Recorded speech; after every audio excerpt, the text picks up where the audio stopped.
বহুল আলোচিত গণভোট অধ্যাদেশ এবং জুলাই সনদ বাস্তবায়ন আদেশ কেন অবৈধ নয় তা জানতে চেয়ে রুল জারি করেছেন হাইকোর্ট।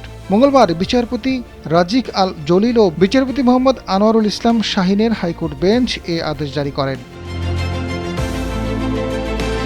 এর আগে জুলাই সনদ বাস্তবায়ন আদেশ, গণভোট অধ্যাদেশ ও সংবিধান সংস্কার পরিষদের সদস্য হিসেবে শপথের বৈধতা চ্যালেঞ্জ করে রিটের উপর শুনানি হয়। শুনানি শেষে আদেশের জন্য আজকের দিন ধার্য করেন আদালত। জুলাই সনদ বাস্তবায়ন আদেশ, গণভোট ও সংবিধান সংস্কার পরিষদের সদস্য হিসেবে শপথের বৈধতা চ্যালেঞ্জ করে হাইকোর্টে পৃথক দুটি রিট করা হয়। রিটে জুলাই সনদ বাস্তবায়ন আদেশ বাতিল চাওয়া হয়।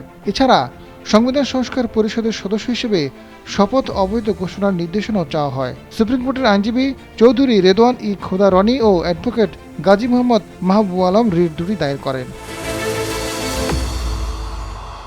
এদিকে গত 18 ফেব্রুয়ারি জুলাই জাতীয় সনদ বাতিল এবং সংবিধানের সঙ্গে সাংঘর্ষিক ঘোষণার নির্দেশনা চেয়ে আরেকটি রিট করা হয়। রিটে জুলাই জাতীয় সনদের কার্যকারিতা স্থগিত চাওয়া হয়। সুপ্রিম কোর্টের আইনজীবী অ্যাডভোকেট ইউনুস আলী আকন্দ জনস্বার্থে এই রিট দায়ের করেন। রিটে মন্ত্রিপরিষদ সচিব, আইন সচিব, জাতীয় ঐক্যমত কমিশন, প্রধান নির্বাচন কমিশনার সহ সংশ্লিষ্টদের রিটে বিবাদী করা হয়েছে। আজাদ ফারুক, সময়ের আলো।